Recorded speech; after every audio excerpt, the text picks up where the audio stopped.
Movie की शुरुआत होती है एक कॉलेज से, जहाँ पर एक प्रोफेसर वहाँ मौजूद स्टूडेंट को हिस्ट्री में हुई कुछ वॉर्स के बारे में जानकारी दे रहा होता है। लेकिन तभी प्रोजेक्टर पर कुछ अजीब सी तस्वीरें फ्लैश होने लगती है, जिसके बाद वहाँ मौजूद सारे स्टूडेंट हंसने लगते हैं। तभी प्रोफेसर की नजरें भी उन पिक्चर्स पर पड़ती है और इसके बाद वो प्रोफेसर क्लास को खत्म कर देता है और फिर सभी स्टूडेंट वहाँ से चले जाते हैं। लेकिन इसी बीच प्रोफेसर 3 लड़कों को वहाँ रोक लेता है जो दरअसल में फ्रेंड थे, जिनका नाम नील, एंडी और कोरी था, जो कि स्कूल के सबसे ज्यादा बदमाश लड़के थे। इसके बाद प्रोफेसर उनको सस्पेंड कर देता है और उन्हें खरी खोटी सुनाता है। लेकिन उन बच्चों को प्रोफेसर की किसी भी बात से फर्क नहीं पड़ता है। अब अगले ही दिन वो तीनों गर्मियों की छुट्टी मनाने के लिए अपनी कार से फ्लोरिडा के पास बसे एक बीच की तरफ निकल जाते हैं, जहाँ रास्ते में उनकी कार खराब हो जाती है क्योंकि बीच रास्ते में उन्होंने एक आदमी के पालतू जानवर को टक्कर मार दी थी, जिस वजह से उनकी कार पर खून ही खून लग चुका था। लेकिन उन्हें इस बात से कोई भी फर्क नहीं पड़ता है और वे लोग एक पास ही के गैस स्टेशन पर चले जाते हैं, जहाँ जाकर वो लोग मस्ती करने लगते हैं। तभी वहाँ पर कुछ फ्रेंड का एक ग्रुप भी आ जाता है और वे लोग भी फ्लोरिडा ही जा रहे थे, जिनमें हम जॉय, केट और रिकी को देख पाते हैं, जो उन लोगों से बीच हाउस का एड्रेस पूछने लगते हैं। तभी वे तीनों उन लड़कियों से फ्लर्ट करने लगते हैं और फिर पता पूछकर वे लोग वहाँ से आगे बढ़ जाते हैं। लेकिन रास्ते में शॉर्टकट लेने की वजह से वे लोग जंगल में खो जाते हैं और अपनी गाड़ी से आगे बढ़ते हुए वे लोग एक हॉन्टेड विलेज में पहुँचते हैं, जहाँ पर उन्हें कोई भी नजर नहीं आता है। और थोड़ी ही देर बाद जब वे लोग उस गाँव के अंदर पहुँचते हैं तो वहाँ पर बहुत सारे लोग आ जाते हैं, जिनमें उन लोगों का मेयर भी होता है, जो उन सभी का बड़े ही प्यार से स्वागत करता है और उन्हें बताता है कि वे लोग हमारे यहाँ पर होने वाले फेस्टिवल में हिस्सा ले। लेकिन वे तीनों दोस्त कहते हैं कि वे तो बीच साइड जा रहे हैं। लेकिन मेयर के ज्यादा कहने के बाद वे लोग वहीं पर रुक जाते हैं। इसके बाद हम जॉय, केट और रिकी को भी देख पाते हैं और वे लोग भी इन्हीं तीनों दोस्तों की तरह रास्ता भटक चुके थे। इसके बाद वहाँ पर एक कपल भी आता है जिनका नाम मेलकम और एस्टर था।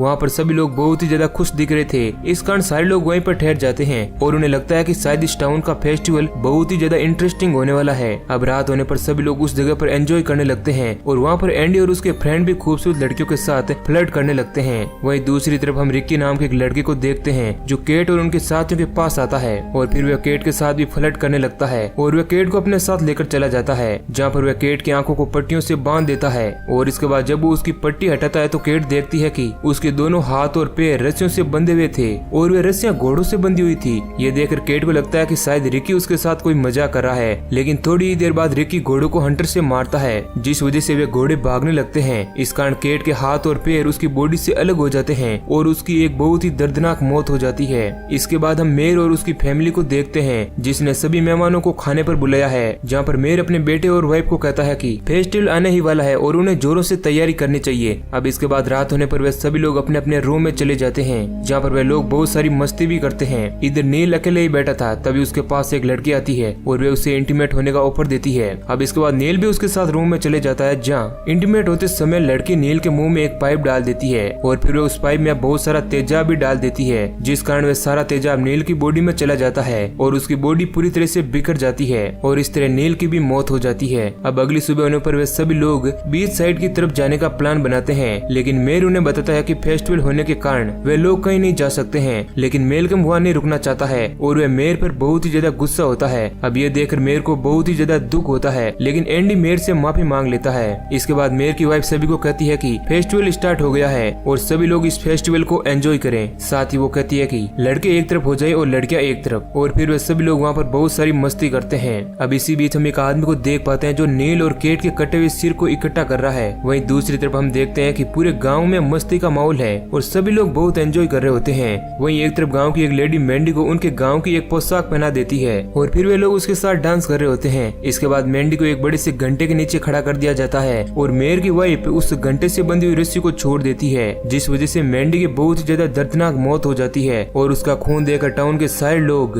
अब और ज्यादा खुशियां मनाने लगते हैं। और ये सब होता हुआ रिक्की भी देख रहा होता है, जिसके बाद वह बहुत ही ज्यादा डर जाता है और वहाँ से भागने की कोशिश करता है। लेकिन मेयर का बेटा उसे पकड़ लेता है और उसे पकड़कर वो लोग उसके पीछे एक भाले को घुसा देते हैं, जो सीधा उसके मुंह से निकलता है। ये देखकर गाँव के सारे लोग बहुत ही ज्यादा खुश होते हैं। इधर हम बचे हुए बाकी फ्रेंड्स को देख पाते हैं जो बार में बैठकर ड्रिंक कर रहे होते हैं और उन्हें इस बात का बिल्कुल भी पता नहीं होता है कि उनके दोस्तों के साथ क्या क्या हो चुका है। इसके बाद मेलकम उन्हें बताता है कि उसे ये जगह बहुत ही ज्यादा अजीब लग रही है क्योंकि यहाँ के लोग पागलों की तरह व्यवहार करते हैं। तभी वहाँ पर जॉय आती है जो उन्हें बताती है कि उसे केट और नील कहीं भी नहीं मिल रहे हैं और जॉय भी मेलकम की बातों से सहमत थी और उसे भी लगता था कि टाउन के सारे लोग पागल हैं। इसके बाद सभी लोग एक प्लान बनाते हैं जिसमें वे लोग इस टाउन के मेयर को बिना बताए वहाँ से निकल जाएंगे। लेकिन तभी वहाँ पर मेयर आ जाता जाता है जो उन लोगों की बातों को सुन लेता है और फिर वे उन्हें धमकाता है कि बिना फेस्टिवल खत्म हुए वे लोग इस टाउन को छोड़कर नहीं जा सकते हैं। इसके बाद एंडी मेयर को समझाता है कि वे लोग बिना फेस्टिवल एंजॉय करे यहाँ से जाने ही नहीं वाले हैं। हालांकि मैंडी इस समय बहुत ही डरा हुआ था, इसी कारण वह मेयर से इस तरह की बातें कर रहा था। इसके बाद हम उन्हीं सारे दोस्तों को देख पाते हैं जो अपने दोस्तों को ढूंढने के लिए अलग अलग हो जाते हैं।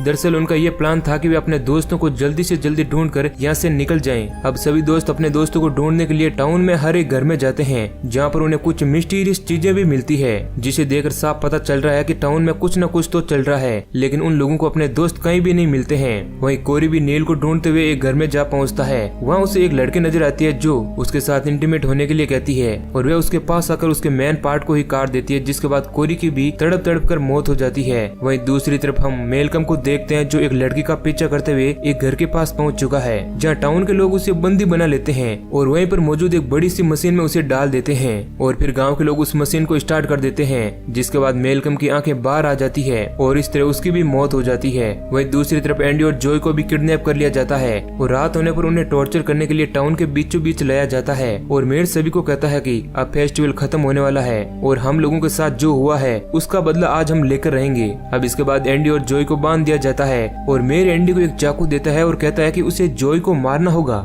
जिसके बाद एंडी भी जॉय की तरफ आगे बढ़ता है। लेकिन एंडी जॉय को खत्म नहीं करता है और वो उस चाकू को मेयर के बेटे के सीने में मार देता है और जॉय को छुड़ाकर वहाँ से भागने लगता है। लेकिन टाउन के सारे लोग पागलों की तरह उनके पीछे पड़ जाते हैं और एक बार फिर से एंडी और जॉय को वापस से बंदी बना लिया जाता है, जिसके बाद मेयर उन सभी से कहता है कि इनको छोड़ दो क्योंकि इन दोनों की मौत सिर्फ मेरे हाथों से लिखी हुई है और इन्हें सिर्फ मैं ही मारूंगा क्योंकि मैं इस टाउन का मेयर हूँ। इसके बाद मेयर एंडी और जॉय पर हमला करने की कोशिश करता है, लेकिन एंडी इस दौरान मेयर के साथ बड़ी ही बहादुरी से लड़ने लगता है, जिसके बाद एंडी मेयर पर भारी पड़ता है। एंडी मेयर की आंख पर बंधी हुई पट्टी को खोल देता है, जिसके बाद उसकी आंखों से अजीब तरह के कीड़े निकलने लगते हैं। अब ये सब देखकर वह बड़ा ही हैरान होता है, जिसके बाद एंडी उसकी दूसरी आंख पर भी हमला करता है और उसे धमकाता है कि अगर उसने उन लोगों को यहाँ से नहीं जाने दिया तो वह उसकी दूसरी आंख को भी फोड़ देगा। इसके बाद मेयर बुरी तरह से डर जाता है और वह एंडी से प्रॉमिस करता है कि अगर उसने उसे छोड़ दिया तो वह उन दोनों को यहाँ से जाने देगा। इसके बाद एंडी और जॉय वहीं पर खड़ी एक गाड़ी में बैठकर बड़ी ही आसानी से उस टाउन से निकल जाते हैं और ये सब होता हुआ देख मेयर कुछ नहीं कर पाता है। अब अगली सुबह होने पर एंडी और जॉय पास ही के एक पुलिस स्टेशन में जाते हैं और उस टाउन के बारे में उस पुलिस ऑफिसर को सारी बातें बताते हैं। इसके बाद वह पुलिस ऑफिसर भी उन दोनों के साथ अपनी टीम बनाकर उस टाउन में पहुंच जाता है। लेकिन जैसे ही वे लोग वहाँ पर पहुँचते हैं तो देखते हैं कि वह टाउन पूरी तरह से सुनसान पड़ा हुआ है और उन्हें वहाँ पर कोई भी आदमी नजर नहीं आता है। तभी एंडी और जॉय वहीं टाउन में बने एक कब्रिस्तान के पास जाते हैं जहाँ पर वे लोग बहुत सारी कब्रों को देखते हैं और उन्हें वहाँ पर मेयर की कब्र भी नजर आती है, जिस पर लिखा हुआ था कि सिविल वार में हमारे टाउन के 2001 लोगों को बेवजह मार दिया गया था, इसलिए जब तक 2001 लोगों की मौत का बदला पूरा नहीं होगा तब तक उन लोगों की आत्मा को शांति नहीं मिलेगी। अब ये सब पढ़कर एंडी और जॉय वहाँ से जाने लगते हैं, लेकिन तभी हम फिल्म के पोस्ट क्रेडिट सीन में देख पाते हैं कि एंडी और जॉय जब रास्ते से जा रहे होते हैं तो उनकी बाइक एकदम से रुक जाती है और एंडी का सिर दर्द से अलग हो जाता है। इसके बाद वहाँ पर हमें एक छोटा बच्चा नजर आता है जो हमें टाउन में नजर आ चुका है और जब वो अपनी जेब से गुलेल निकालता है और उस गुलेल को जॉय के सिर पर मारता है तो